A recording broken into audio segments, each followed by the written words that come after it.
Com o aumento do custo de vida e o recorde de endividamento das famílias, a educação financeira deixou de ser um tema apenas para adultos e se tornou essencial desde cedo, desde criança.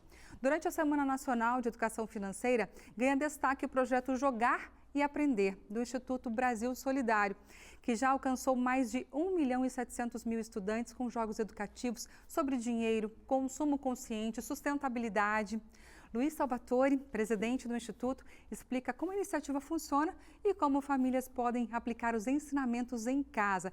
Luiz, muito obrigada por estar aqui com a gente. Eu quero começar falando sobre essa ideia de ensinar finanças desde cedo. Vocês acabaram de lançar um jogo que pode ser usado também em casa, para o pessoal de casa. Que situações do dia a dia ele trabalha e como uma família pode aproveitar essa ferramenta com os filhos, netos, enfim, com a família toda. Boa noite para você. Boa noite, Darcy. Boa noite a todos os telespectadores. Pois é, e essa 12ª Semana Nacional de Educação Financeira, que tem trabalhado aí amplamente, né, nos meios de comunicação, esse tema tão importante. E nós estamos comemorando agora 8 anos, né, dentro deste projeto, o Jogar e Aprender, onde nós estamos levando educação financeira para dentro das escolas públicas do Brasil. E é um projeto nacional, né? Nós estamos hoje atuando em 663 municípios, dentro de um tema super sensível. E realmente as pessoas perguntam como trabalhar isso dentro das escolas, como trabalhar até isso dentro de casa. E o nosso programa, ele começa justamente sensibilizando aquele que é o grande personagem da sala de aula, que é o educador. E eu não estou falando de educador de matemática, a gente está falando de qualquer educador, de qualquer disciplina, assim como a Base Nacional Comum Curricular colocou, dentro da necessidade de trazer esse tema.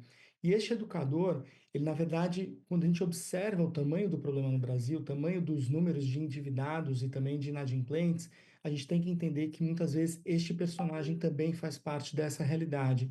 Então nós entendemos desde cedo que é necessário acolher esse educador. E aí vem o primeiro curso que nós oferecemos, que é um curso de introdução à educação financeira, onde a gente vai entender um pouquinho dessa realidade pessoal do educador, das suas dificuldades, da sua situação, para aí sim conseguir levar para o ambiente da sala de aula pedagogicamente esse assunto de maneira transversal e contextualizada.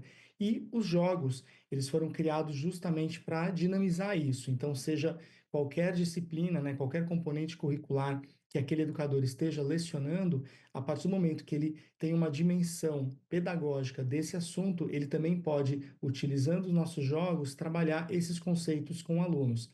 E os conceitos que nós estamos falando são do dia a dia, são questões de nutrição, são questões relacionadas à gentileza, questões relacionadas ao ato de poupar e ao ato de sonhar, ou educação empreendedora. E aí, juntando isso com coisas do cotidiano, dentro de uma jogabilidade, nós conseguimos levar esse assunto para permitir com que esses alunos comecem a pensar também um projeto de vida e, ao pensar um projeto de vida, como eles podem alcançá-lo. E um passo é o ato financeiro, é o ato de conseguir guardar um recurso para investir nesse Sim. sonho. Então, jogos são extremamente bem-vindos dentro de um processo pedagógico e dentro de um processo de um assunto tão importante. Agora, Luiz, muita gente que nos assiste talvez nunca tenha tido uma orientação financeira na vida. Pais, mães, avós, como eles podem começar a conversar sobre dinheiro com as crianças, mesmo sem ter todo o conhecimento técnico? Pois bem, esse é um ponto importante. Eu acho que a primeira coisa é organizar o seu controle doméstico, né? O que a gente chama de planejamento financeiro. Então, você tem que entender o seu comportamento primeiro, organizar o seu comportamento, né? E isso faz parte também do que nós ensinamos aí para o grande Brasil dentro das escolas, mas essa educação também pode partir dentro de casa. Você não pode simplesmente administrar o seu recurso, como nós falamos, numa planilha ali, numa folhinha de papel da padaria. Hoje em dia você já tem acesso a tecnologias, você tem aplicativos, você tem programas, né, de ferramentas de organização, de planilhas. Então, o primeiro passo é você controlar as suas despesas melhor. Quanto você tem de entrada de recursos no seu orçamento doméstico, quanto você tem de saída e, principalmente, aonde essas saídas vão.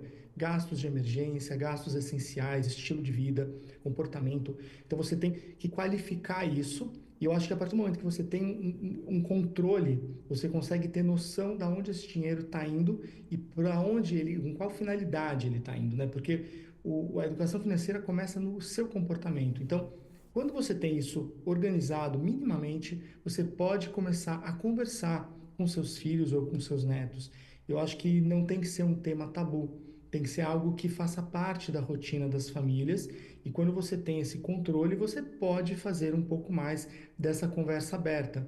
Claro que você não precisa se expor, né? A gente sabe que muitas situações são um pouco graves, outras muito graves em relação ao descontrole financeiro, mas você não pode ter medo de fazer analogias, principalmente quando a gente fala de crianças e adolescentes, porque eles têm noção quanto custa um equipamento que eles querem, um equipamento digital, ou uma Sim. bola, um tênis. Então você pode também fazer analogias daquilo que é o objeto contextualizado, de que eles têm noção de preço, mas você pode trazer um pouco do dia a dia uma equivalência de quanto aquele item, ou quanto aquela despesa, ou quanto aquela entrada representa em bens ali que eles têm uma noção de valor e preço. Exatamente. Obrigada, Luiz. Um abraço para você. Imagina, obrigado a todos e conheçam mais nosso projeto, que pode qualquer município fazer parte dele gratuitamente. Certo. Tchau, tchau. Obrigada.